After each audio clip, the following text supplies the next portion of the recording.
You know, it's hard to not stand up here and reminisce a little bit, and I'm not going to do that. He only gave me 3 minutes, too, so I'm going to be quick.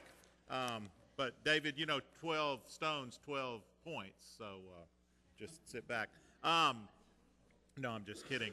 It is such a joy and a privilege for Kathy and I to be here today and to share this great day with you. Kathy's dad was pastor here, and I can remember the first time I came to Tappahannock. Couldn't pronounce it, certainly couldn't spell it. I'm from Georgia, and I remember going to church, and I was too afraid to hold her hand because her dad was preaching, and I just knew, even though he couldn't see, he would know that I was holding her hand. I do remember thinking, though, when I went to the parsonage, well, this being a minister isn't such a bad thing, for those of you that knew that parsonage. I did read back some through the history of Beale Memorial Baptist Church, and as I did, and as I walked around this morning, I'd been here before during the construction, but I just kept thinking, what would Brother Frank Brown Beale think?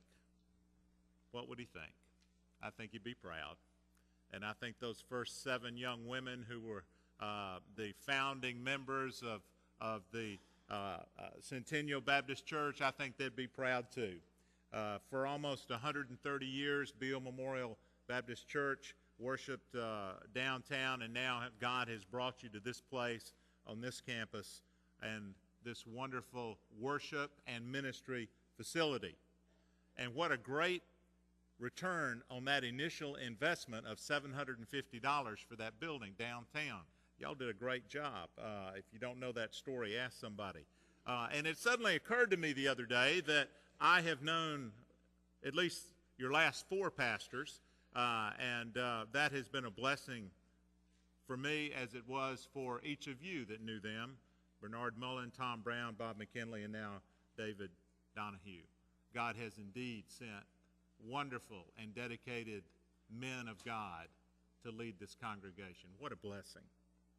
As I was thinking about what I could share with you this morning, as Bob said, there are many great passages, especially in the Old Testament, that could be used and God could speak to us through them on a day like today. But I thought about this passage in Joshua 4. You may remember that in this story, God's people had been wandering around a bit.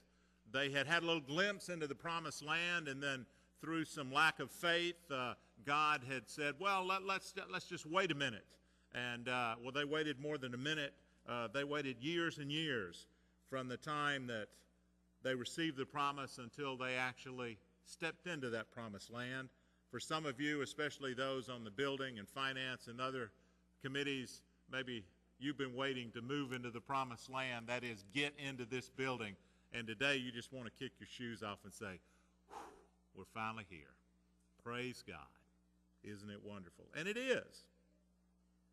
One of my former pastors in France, where Kathy and I lived for so many years and worked as missionaries, one of our pastors there, Émile Figuier, wrote a book, a little meditation entitled Les Leçons du Désert, and that means the lessons from the desert.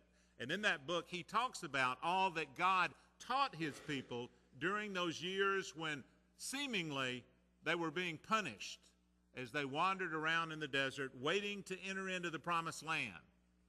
And my dear pastor in that book underlines the fact that it was precisely during those years of wandering and depending every day on God for food and for water and for direction that God's people were transformed from a group of runaway slaves to a nation, to God's people.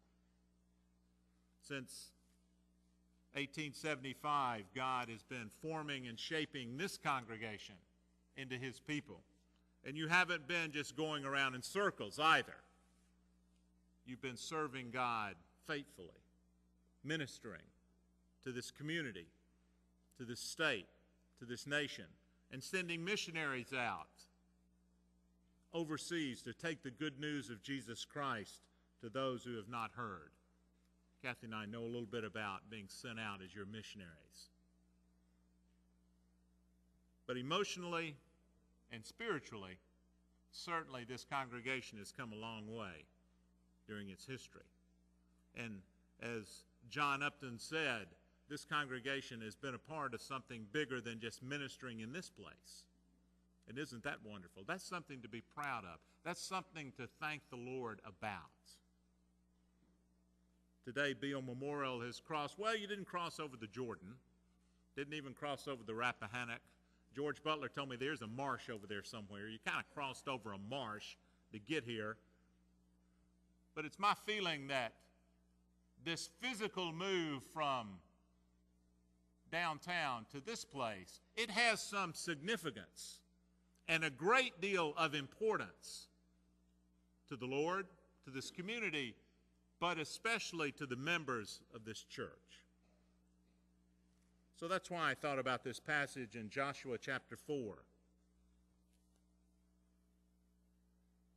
And this shall be a sign among you, and your children shall ask in time to come, what do these stones mean?